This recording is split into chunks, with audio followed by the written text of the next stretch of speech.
Għattini darba l-MEP Laburista Marlene Mizzi inħatret bħala rapporteur għall-Ombudsman tal-Kumitat tal-Petizzjonijiet dwar l-attivitajiet annwali tal-Ombudsman Ewropew li bħalissa hija O Reilly.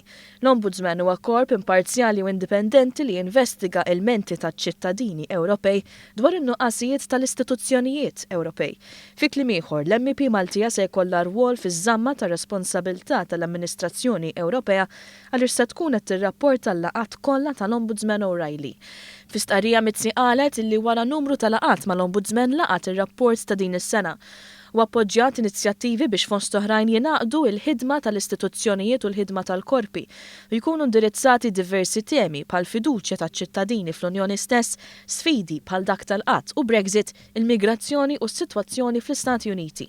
O Reilly kienet kommessa li s-servizz tagħha bħala Ombudsman ikun iktar viżibbli u effiċjenti biex jimpatta iktar liċ-ċittadini Ewropej u jonqos id-distakk bejnhom u bejn l-ogħla istituzzjonijiet. Is-servizzi tal-Ombudsman iridu jidhru li huma miftuħin, trasparenti, effiċjenti u flessibbli sabiex iktar ċittadini jkollhom esperjenza pożittiva meta jittrattaw mal-istituzzjonijiet Ewropej.